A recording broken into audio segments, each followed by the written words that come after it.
Engie, c'est un groupe que vous connaissez sans doute, présent dans 70 pays, composé de 150 000 collaborateurs, actifs sur 3 grands secteurs, tout ce qui est les grandes infrastructures, notamment du gaz, les énergies renouvelables et les services.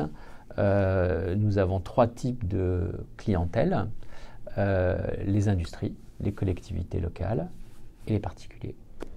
Française de l'énergie a été créée il y a une quinzaine d'années. Le chiffre d'affaires est de 7 millions d'euros, en pleine croissance, et se développe sur les 2 métiers, captage de gaz et sa valorisation sous forme d'électricité, chaleur et gaz. Notre activité est de capter le gaz présent dans les anciennes galeries minières avant son rejet à l'atmosphère.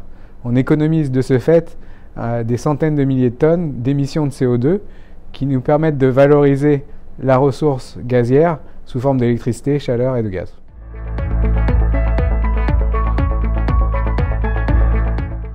La conscience et la nécessité pour les consommateurs de maîtriser la consommation de leur énergie, et puis depuis plusieurs années maintenant, la nécessité pour les consommateurs d'être des consomme-acteurs, c'est-à-dire de maîtriser aussi la façon dont l'énergie est produite, et notamment avec des énergies décarbonées. C'est ce qu'on appelle chez nous les 3D, décentralisation, décarbonation et digitalisation, parce que sans le numérique, le digital, eh bien, ça ne fonctionne pas. Donc, quand j'ai pris la direction de la Française de l'énergie, c'était une émanation des charbonnages de France, avec une culture minière forte et une culture pyramidale très importante. Ce qu'on a essayé d'inculquer dans le groupe, c'est d'avoir un esprit d'initiative assez important et de la prise de conscience à tous les niveaux de ces enjeux environnementaux non négligeables. Alors effectivement, le captage du gaz de mine dans les anciennes galeries minières, c'est la continuité de l'histoire d'une certaine manière, puisqu'on transforme une énergie négative en énergie positive, une énergie qui était l'ennemi des mineurs en énergie qui est une énergie très importante pour cet effort collectif de réduction de l'empreinte carbone. Je pense que ce qui a changé par rapport aux années 90 notamment, c'est qu'on prend enfin conscience de l'importance de capter ce gaz plutôt que de le laisser partir à l'atmosphère. On prend également conscience du volume d'émissions de CO2 qui continue de sortir de notre bassin. Qui dit transformation, dit changement, parfois bouleversement, et peut provoquer un certain nombre de réserves, c'est normal. C'est pour ça que la forme de management est importante. C'est pour ça que la capacité à laisser l'initiative aux collaborateurs, la capacité de laisser le droit à l'échec. Nous avons par exemple dans nos process les trophées de l'innovation, c'est un rituel qui existe depuis 30 ans maintenant, et depuis 4 ans maintenant, nous récompensons, alors on ne sait pas le dire en français, c'est déjà un signe, ce qu'on appelle la Best Failed ID, c'est-à-dire le projet qui n'a pas abouti, mais dont on est capable de tirer des leçons de cet échec. L'utilisation des outils digitaux qui permettent de faire se dialoguer les collaborateurs, qu'ils soient à Shanghai ou à Santiago, via des réseaux sociaux internes et d'autres applications.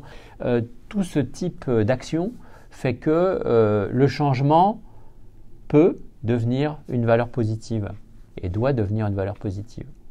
Ce qui est assez intéressant dans la dynamique locale, c'est que notre activité, qui était un peu perçue comme un héritage négatif des charbonnages de France, du fait de cette dynamique inculquée avec une nouvelle ADN concentrée sur les circuits courts, sur la production locale, nous a permis d'avoir une nouvelle dynamique avec les acteurs politiques également et les acteurs des territoires et les élus des territoires.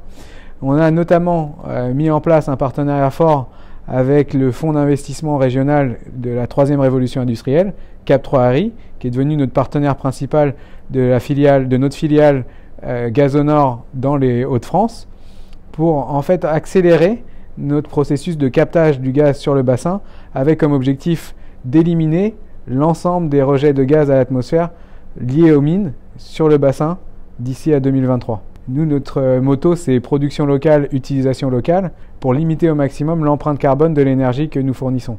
et que nous utilisons. Nous avons réussi à lancer des partenariats avec des gros acteurs. Je prends l'exemple d'une évolution importante, ça a été l'évolution sur la commune de Béthune. Historiquement, la commune de Béthune fournissait son réseau de chaleur avec un certain type d'énergie. Et les deux critères principaux pour cet appel d'offres étaient la réduction de l'empreinte carbone et la réduction de la facture énergétique. Notre activité, avec une logique de circuit court, une logique d'approvisionnement local d'une énergie fatale, nous a permis, avec le soutien de Dalca, d'arriver à pouvoir fournir une offre compétitive à la commune de Béthune pour leur fournir du gaz, de l'électricité verte et de la chaleur sur 22 ans. Je crois particulièrement dans le secteur de l'énergie, je crois beaucoup à cette notion de circuit court. Pour moi, ça marche dans beaucoup de secteurs, je pense à l'agriculture notamment, et dans l'énergie, à mettre en place des unités de production décentralisées au plus proche des consommateurs, voire donner la responsabilité aux consommateurs de produire une partie de l'énergie consommée, est pour moi la solution d'avenir évidente. La transformation d'Engie ne peut se faire qu'avec différentes composantes. Évidemment, une vision, portée par Isabelle Kocher, des moyens mis à disposition pour investir dans les entreprises du futur, pour faire de la recherche, de l'innovation, et surtout une autre façon de travailler. Donc, nous avons mis en place une organisation beaucoup plus décentralisée, plus proche des territoires depuis 2 ans.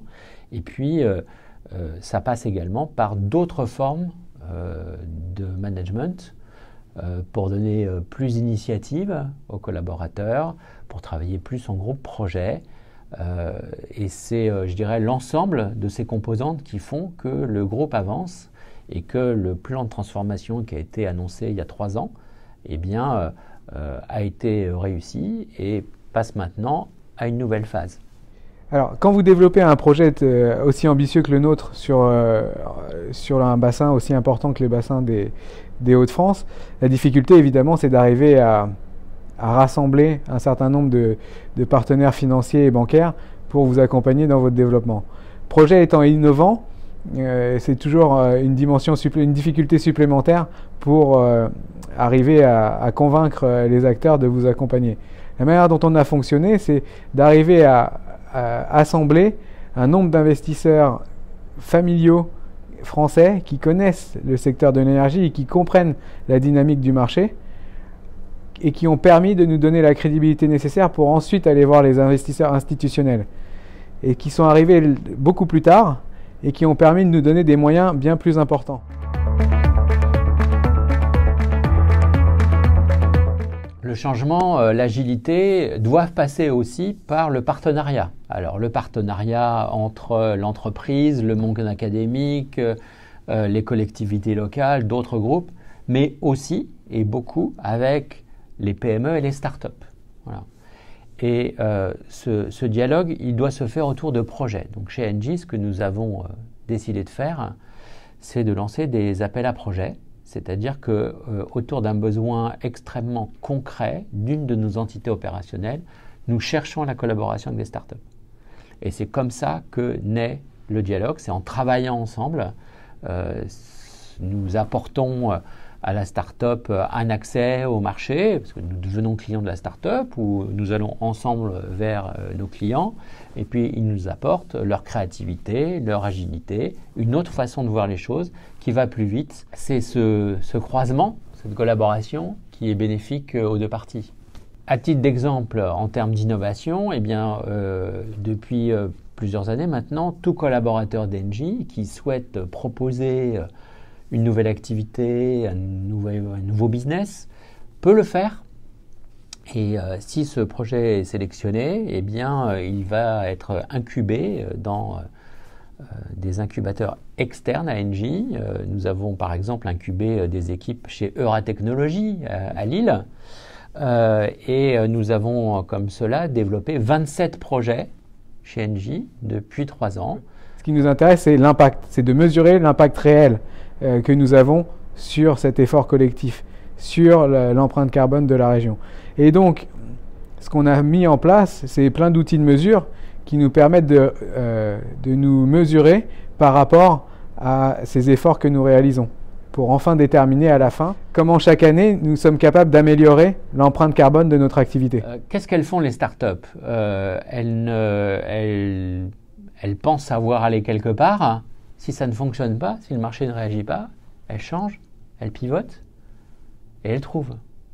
Donc le changement, ce n'est pas une ligne droite, c'est des allers-retours, c'est parfois quelques virages.